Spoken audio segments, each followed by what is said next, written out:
Assalamualaikum warahmatullahi wabarakatuh. Yang saya takdimi Kiai Haji Muhammad Hasan Mutawakkil Alallah SHMM selaku Ketua Yayasan Universitas Islam Zainul Hasan Genggong. Yang saya hormati Rektor Universitas Islam Zainul Hasan Genggong Bapak Abdul Aziz Wahab BAMAG. Yang saya hormati Dekan Fakultas Tadris Umum Ibu Wahyu Lestari MPD. Yang saya hormati Ibu Kaprodi Tadris Bahasa Indonesia Ibu Maufiratul Hamdiah MPD.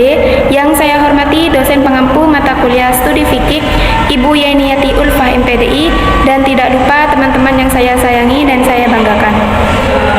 Baik, saya Alfiatur Rizka. Di sini saya akan menjelaskan perkembangan fikih pada masa tabi'in dan perkembangan fikih pada masa sekarang atau di era modern.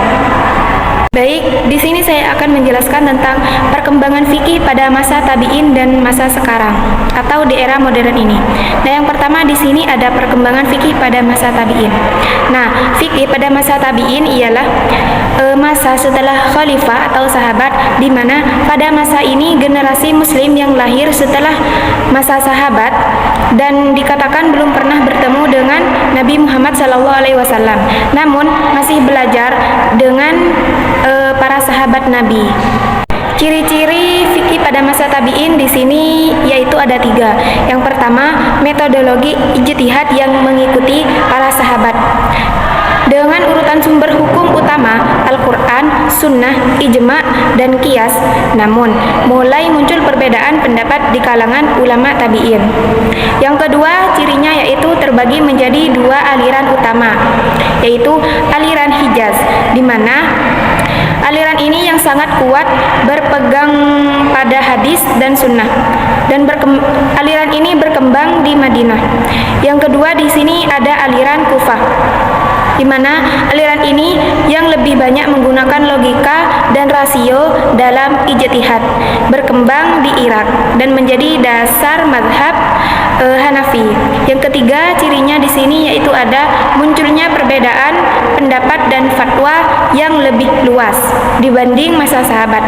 Karena kondisi ini sosial dan budaya yang beragam serta persoalan hukum baru yang kompleks. Namun ada juga tantangan yang dialami pada fikih era masa tabi'in ini.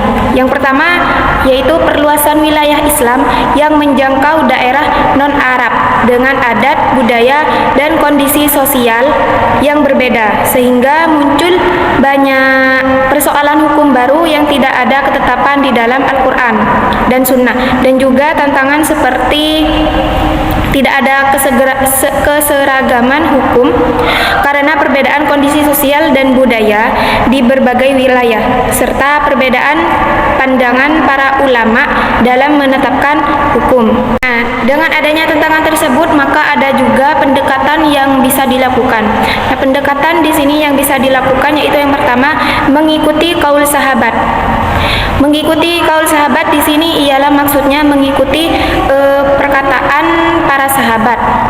Nah, para tabi'in banyak belajar dan mengambil pendapat atau kaul dari para sahabat sebagai rujukan utama dalam menetapkan hukum. Yang kedua ada ijtihad dengan berhati-hati. Yang ketiga di sini ada penggunaan hadis dan sunnah yang lebih dominan. Yang keempat di sini ada penggunaan rasio dan pendapat pribadi atau rai. Di wilayah lain seperti Kufah, para ulama lebih banyak menggunakan rasio dan ijtihad pribadi dalam menetapkan hukum. Yang terakhir yaitu dengan takwil atau penafsiran. Nah, para tabi'in juga menggunakan takwil atau penafsiran, yaitu dengan memaknai teks hadis dan Al-Quran untuk memahami hukum secara lebih mendalam dan kontekstual. Nah, di sini sekarang ada fikih pada masa sekarang. Fikih pada masa sekarang atau di era modern ini yaitu berupaya untuk menyesuaikan ajaran Islam dengan perkembangan dan pemikiran serta institusi modern. Tetap berpegang pada Al-Quran dan hadis, namun lebih praktis dan dinamis. Di sini ciri-ciri fikih modern yaitu yang pertama, menyesuaikan dengan perubahan sosial budaya. Yang kedua ada menjawab kebutuhan manusia yang kontemporer atau kebutuhan manusia dikemas sesuai zaman modern, termasuk bidang seperti perbankan syariah seperti itu. Tantangan utama di fikih era modern di sini yaitu globalisasi dan dinamika sosial, di mana nantinya yang akan menuntut fikih mempertimbangkan isu baru seperti ekonomi digital, media sosial dan hak perempuan dan pandemi yang lainnya.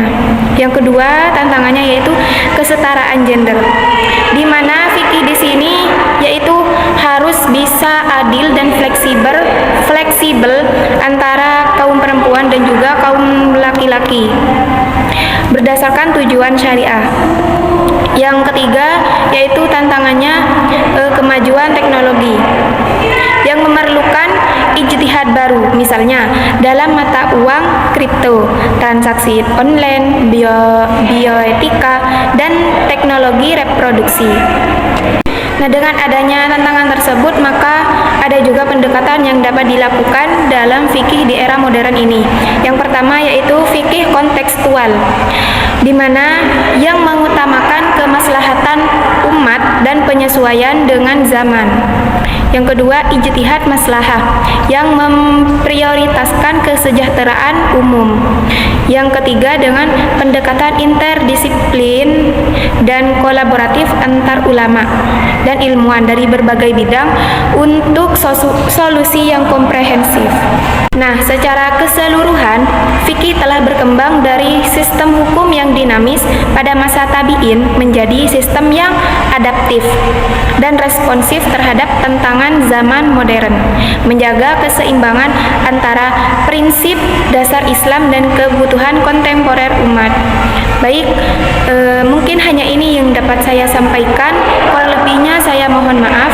Wassalamualaikum warahmatullahi wabarakatuh.